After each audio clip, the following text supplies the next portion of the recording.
Hey everybody, this is Tell the True Sports Radio. I'm your host, Ron Fitch, and I am back. It's football season, college football season, and I want to do two segments, Colorado and the rest of college football, because Colorado played first. They're not, I don't know if they'll be in the playoffs, but they're such a fascinating story because of Deon and the way people love him or hate him. I'm more fascinated by this. I'm just looking at it from the outside, not passing any judgment either way, and I just look at it from a critical eye and a complimentary eye. I did not like what I saw with the defense and how the game was closer than it should have been. Even though North Dakota State's a good team in their division, they won a few national championships in their division, so they're coming out to play a Power Five team in Colorado. At Colorado, they brought a lot of fans there. They lost 31-26. Was concerning to me, and I'll tell you what's concerning me. I'll tell you what I absolutely love about Colorado. They're a donut. They're great on the edges, great cornerback, great safety, NFL receivers, star receivers, all time, a potential all-time great quarterback. The lines aren't great, and that makes them a donut. And I don't think you could beat the Oregons and Ohio State's teams that become stout in the middle, and you have to be that way. But what I didn't like is they didn't stop the run or the pass. Cam Miller had 81 yards, and Cam Miller had 81 yards rushing, and he had 270 yards passing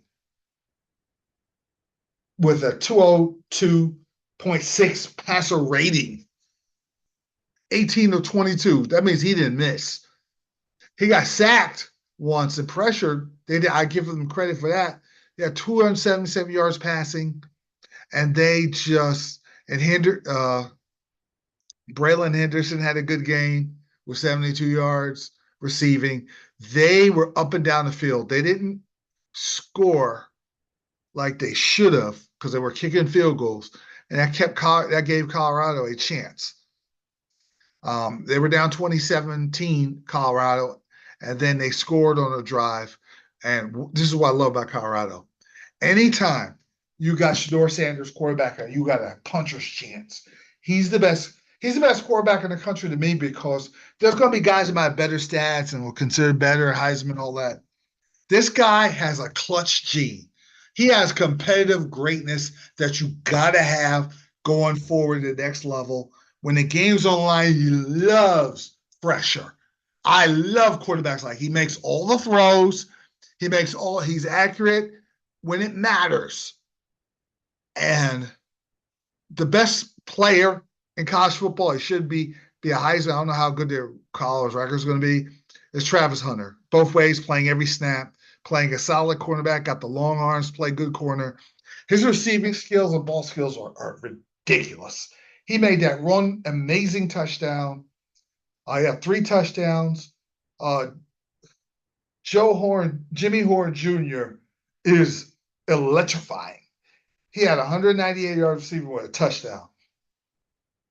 And LaJohntay Webster is phenomenal. You got 3 of the best receivers. Now, Ohio State is the best receiver in the country coming in. They have 3 of the best receivers in the country as a tandem. Colorado, I give them a chance because I was thinking Colorado was going to get bum rushed by Nebraska, and maybe Colorado State might get a payback. But going into Nebraska's got a great phenom potential quarterback. They call him the new Mahomes. He's coming in. Going into that game, I can't wait to see that, Colorado, Nebraska. And Nebraska will want payback, and fans are going to be all over Deon. But as long as you have a calm, cool, collected quarterback like Sheduer, and if their line plays average, they have a chance. The problem is you got to run the ball a little better. Dylan Hayden has got to give me 60 yards rushing. You got to be able to run the ball and give me 2nd and 5 situations.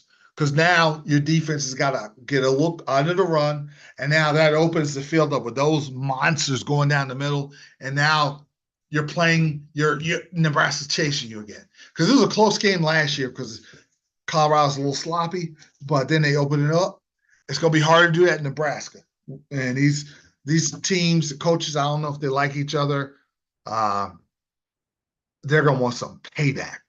And the only way the Colorado wins that game, improving Nebraska, is Sheduer's got to bring it.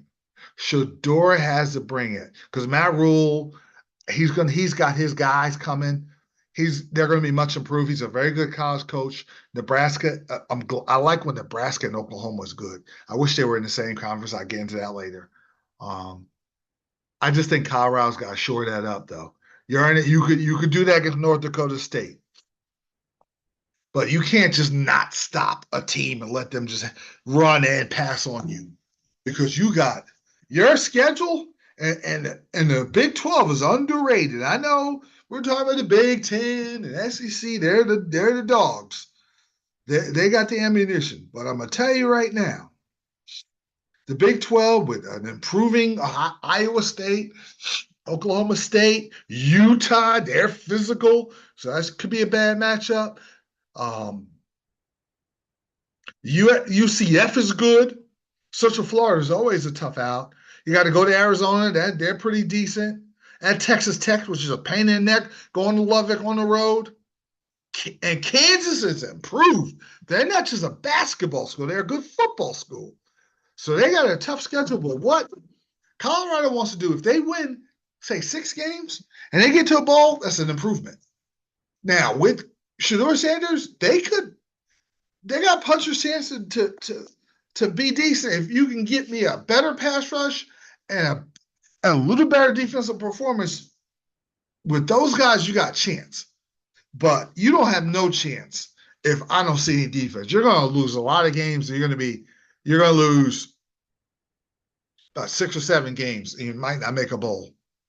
But if they play a little better defense on the offensive line, could just run block a little with those weapons and that money quarterback, they could have a winning season. And a bowl game is a great accomplishment for Deon. My question is he going to stay after Sheduer leaves? You're going to replace Sheduer with another money quarterback? That's very interesting because there's a lot of pressure on this Colorado team to be good. Now, anything other than that, a playoff spot in the top 12, if that happens, that's different level. But if he wants to stay long term and you want to get recruits and just transfers, then you have to win.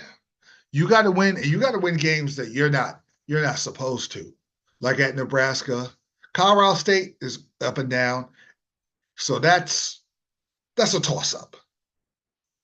At UCF, that's a tough one. Kansas State, at Texas Tech, Utah, at Kansas, Oklahoma State. If you win 3 or 4 of those games that you're not going to be favored in, all right. If you lose all of them, you never know with that program because I love Deon's positivity and how the kids love him. I'm not crazy. You got the rap guys and all that, but I want to see substance. I see the style. Style is cool and fun, and yeah, I need substance.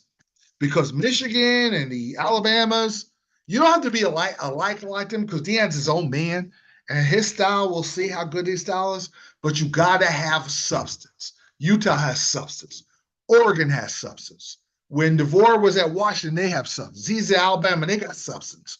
You got to have character. You got to have intangibles that go along with the recruits, the NIL deal guys, and all of that. It can't be North Dallas 40 and Animal House.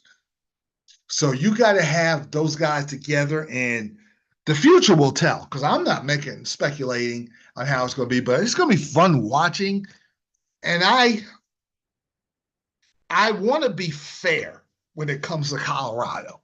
I don't want to be overcritical. I don't want to be a fanboy because it's cool watching them and Terrell Owens and Ed Reed and Warren Sapp on the sidelines and the fans and how excited that in Boulder. That's kind of cool. I want to see substance and I want to see the interior shored up. It has to be, or it's going to be a long season. All right, the rest of the college football games. I think Georgia beats up on Clemson. We'll see how good Clemson is. Carson Beck, senior, he's going to bring it for Georgia quarter. I want to know how they run the ball. Their running game, people question. I want to see how good that ATN and them boys bring it. Because Georgia, I know Kirby Smart likes to run and then go down the field with a really good passing attack. So he wants balance because he learned that from Nick Saban. And their defense is a little older. Their defense, he Kirby Smart. The guy devised as great as Tebow was. He devised a game plan after they lost to Alabama the following year. He was waiting for Tebow. He's a great guy at game planning. We'll see what he does at home at Georgia, their first game. If it was in Clemson, I think about it. Clemson's going to be good this year, but Clemson is interesting because Dabo Sweeney's not crazy about the NIL and transfers and all that. He wants to do it the old-fashioned way. Will it still work? Is it outdated? We'll see. He's standing 10 tones down on his system. We shall see. This is the first game. I'm watching at 12. I'm doing getting everything out of the way before 12 o'clock comes. Oklahoma's killing Temple right now, 27-0. Oklahoma's going to be good. And I'm working on my marketing guy. He's saying he could possibly get me to an Oklahoma game, which I love. I hope. I got some exciting things coming down the pike. LSU, USC. LSU's losing Jaden Daniels. Can they get it done? Can Ricky Collins or Knox Dixon or Colin Hurley, whoever he uses, or Nussmeier, whichever quarterback he uses, he has 5 of them. Can it get done against SC? And SC, I know they lose Caleb Williams, but it's not. That's big losing Caleb Williams, but it's more Lincoln Riley's system. So if, say for instance, Gabriel Miller Moss, Jay Mavia, Jake Jensen, and Dylan Gabia, who's a freshman. Either one of those, if he plugs out whoever is the starting quarterback that game, they're running Lincoln Riley's system. And they got Branch. Branch is one of the best receivers in all of college football. I believe he's somehow related to the great Hall of Fame Chris Branch. I don't know his grandson, uncle, great uncle. I don't know how that. I'll research that, but he's a Branch, and he is money and really good. He can return kicks. He's a good receiver. Can USC play some defense? Can LSU play some defense? This is a really, really good variety. Even though both these teams could end up losing and make the playoffs because of a 12-team playoff. I'll get to that later. This is a very interesting game. I'm looking forward to seeing who both teams are. Post Jaden Daniels, post Caleb Williams. I'm interested to see. I'm definitely going to have a comment. I'm trying to get Chris Stanley on for my next college football show because he's the best college football analyst out there. I like, West Virginia, upset alert. I think they could beat Penn State. I don't, even though Penn State's the top team now, lose West Virginia and then go beat Ohio State, give Ohio State their first loss in Happy Valley. That's who Penn State is. This is one of those games, I think, I told my cousin, Big Ten Gary, who I'll try to get on, to don't go with the Big Ten this time. Go with West Virginia. Go with the Big 12. I'm picking West Virginia unranked at home with an upset. Miami's going to kill Florida. I'm worried about Florida. Florida is very close to being irrelevant, and I always respected Urban Meyer. McElwain was okay. They were good. The Urban Meyer, even going back to the big ball coach, Florida always was that brand that I liked. I'm worried about Florida. I think Miami's going to whoop them. Ward is going to be good. I despise Miami, but they're going to be good. And I don't care if I despise the team or not. I will give them that credit, but I think they're there. Lastly, I like Texas A&M to beat Notre Dame because the coach of Duke is now the coach of Texas A&M, and he coached Riley Leonard, who's a really good quarterback that came from Duke. I think Notre Dame's going to have a good season. They'll probably make the top 12 in the playoffs. They're getting beat against and Kyle Fieldhouse, the first game I like. And Notre Dame, I believe they're missing a lineman. In that atmosphere, it's a dream destination to go to Kyle Fieldhouse at Texas A&M to sit there and watch the 12th man. That's on my bucket list. I like Notre Dame. I like Texas A&M to win. Now, let me get to college football. I like tradition. I'm happy about the playoff system. I didn't know they were going 12. I thought 6, because 6 most deserving teams with good records. 12 is a lot. And I want to see. I'm a type of guy with these big power conferences loading up. I didn't like that. I liked the Pac-12. I liked the Big 12.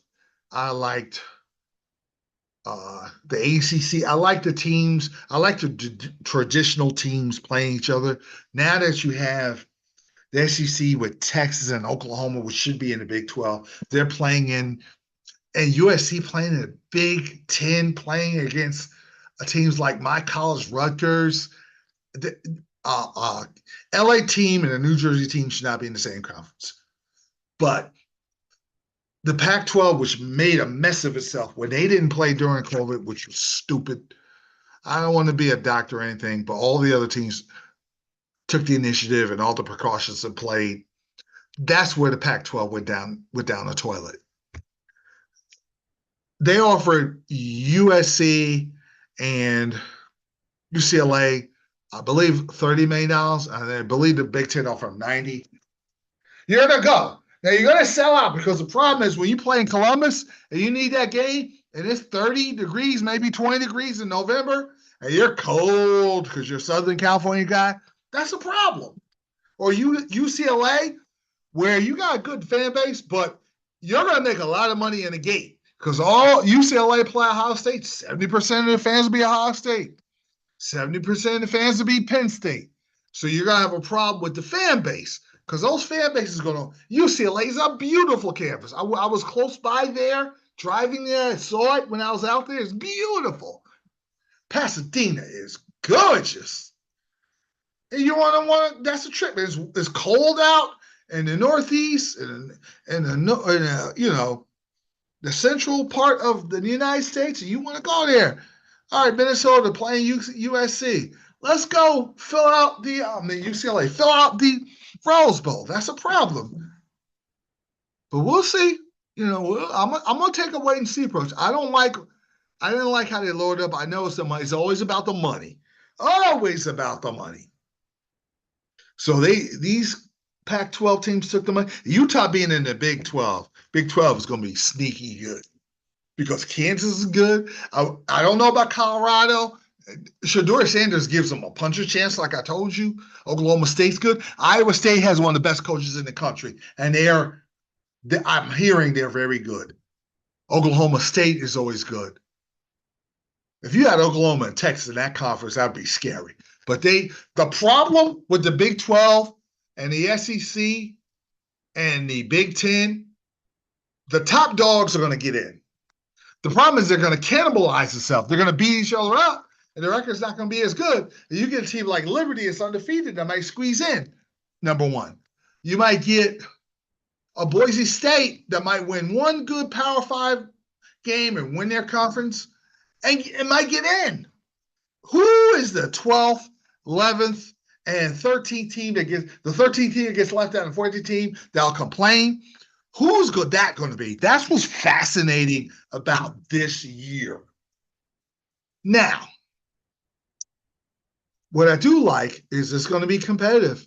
It's going to be very interesting. The regular season game is going to be mean as much. Say, for instance, Ohio State gets beat by Oregon in Oregon, and they have lost, maybe lose to Penn State. They might still be in the top 4 with 2 losses. With 2 losses last year, they're not getting in, period. But that gives them – and now all the pressure in the world's on Ryan Day. And there's some pressure on Georgia because they're expected to just make this nice little, they won 2 in a row. They make this nice little run of championships. The team that doesn't have any pressure is the defending champions, Michigan. Nobody's talking about them. What if Michigan, who has a reload, loses, and then they get destroyed by Ohio State in the horseshoe? They get their payback. They still get in as number 12. What if they make a run and try to defend their championship and they're playing well in November with the exception of losing in the horseshoe, turn around and have to play Ohio State right back? That's all the pressure in the world is going to be on Ohio State at our neutral. Maybe back at home, maybe because they get a home game. Maybe they have to go back to Columbus and play. That's going to be very, very difficult. So there's so many different scenarios in a 12-team playoff race. What if you get a team that's a lower level, Boise State, which is just playing with house money? They end up upsetting one of the big dogs because they have a good game and all the pressure. You start to feel the pressure when it's a close game. You're supposed to blow out the little guy, and it's in the fourth quarter, and your home crowd is groaning. Oh no! And the other team has the lead. Now you got to score, or there's a ton of, and it's college. And another thing, I do not ever trust college kickers. So if you're hoping, and there's pressure on your program that got to win. You've been undefeated. Now you drive down for the game-winning field goal. It's 40 and out. I don't do that. My thing is, if I'm driving for a game-winning score, I want to get to at least inside the 20 to make it a chip shot. So that college kicker that's got that scholarship, that's a pretty good leg, the pressure down on. Instead of a 45, 50-yard kick, and now he's looking to hit it extra hard, and it goes wide left or wide right. Now everybody on campus is mad at him. I don't want that pressure.